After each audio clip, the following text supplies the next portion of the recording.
नमस्कार. तन्वी कोलतेपासून दुरावा निर्माण करण्यामागचे आयुष संजीवने सांगितले धक्कादायक कारण. बिग बॉस मराठीच्या 6व्या पर्वातून नुकताच आयुष संजीव आणि करण सोनवणे यांचा प्रवास संपुष्टात आला आहे. म्हणजे यांचा प्रवास संपला. घराबाहेर पडल्यानंतर आयुषने दिलेल्या एका मुलाखतीत घरातील अनेक गोष्टींवर भाष्य केले आहे. म्हणजे अनेक गोष्टीवर घरातल्या बोललाय तो. विशेष म्हणजे अभिनेत्री तन्वी कोलते हिने गेल्या आठवड्यात भाऊच्या धक्क्यावर आयुष आपल्याशी हात राखून वागत आहे हे सांगितलं. आणि पंचिंग बॅगवर म्हणजे तिने जास्त त्याच्यावर नाराज असल्यासारखं दाखवून पंचिंग बॅगवर पण त्याचा फोटो लावून भरपूर तिने ते पण त्याच्यावर राग काढला होता.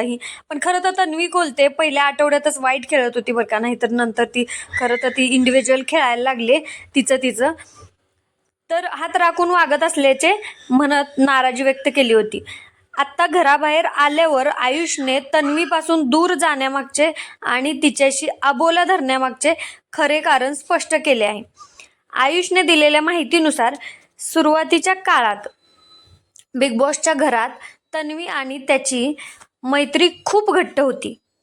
मात्र जसा जसा खेळ पुढे सरकला, म्हणजे जसा जसा खेळ वाढायला लागला तसे त्यांच्या नात्यात बदल व्हायला लागले.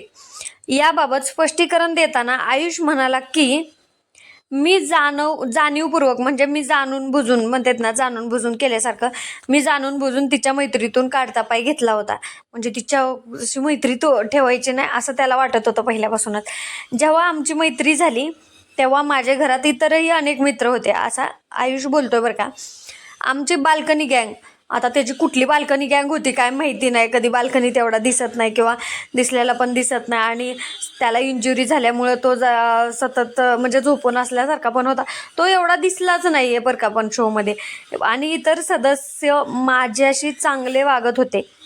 पण तन्वीचे तिच्या गटातील टोळी सदस्यांशी पटत नव्हते आणि तिचे त्यांच्याशी नाते तुटले होते. दुसरीकडे माझे मित्र मात्र माझ्यासोबतच होते. माझी मैत्री आणि ऊर्जा घरातील 5-6 लोकांमध्ये विभागली गेली होती. जर तन्वीसाठी मात्र मी एकच मित्र उरलो होतो. म्हणजे तन्वीसाठी तर एकच मित्र तन्वीसाठी असं उरलं होतं असं त्याला वाटत होतं. पण खरं तर असं काहीच नाहीये. तर तुम्ही बिग बॉस बघत असाल तर तुम्हाला पण माहिती असेल, समजत असेल हा आयुष काय पण बोलतोय. तन्वीच्या भावनांबद्दल बोलताना आयुषने कबूल केले की तिची टोळी सुटल्यावर ती पूर्णपणे माझ्यावर अवलंबून राहिली.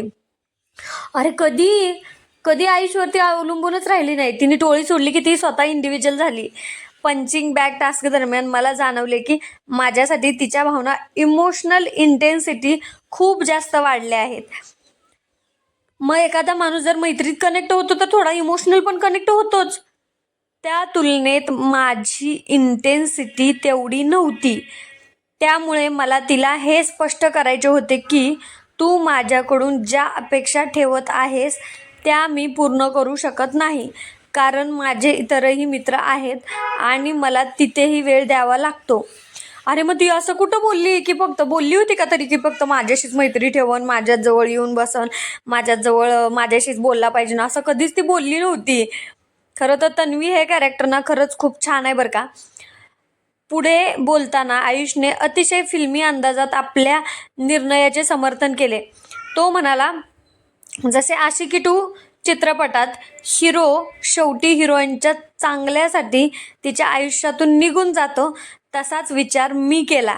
मला वाटले की मी तिच्या बिग बॉसच्या प्रवासातून बाजूला झालो तर तिचे भलं होईल.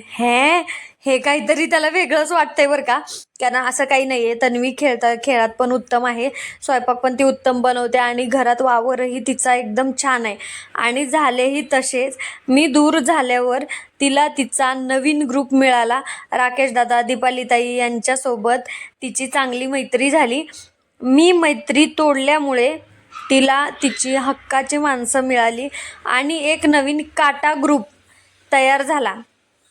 आयुषने हे देखील स्पष्ट केले की त्याने घेतलेला निर्णय हा तन्वीच्या खेळासाठी फायदेशीर ठरला असून तिला तो टॉप 3 स्पर्धकांमध्ये पाहतो. हे काही नाही हा उगाच फेकतोय बरं का आता बाहेर आल्यामुळं. तर तुम्हाला काय वाटतं हे नक्की कमेंटमध्ये सांगा. चॅनलला सबस्क्राईब करायला विसरू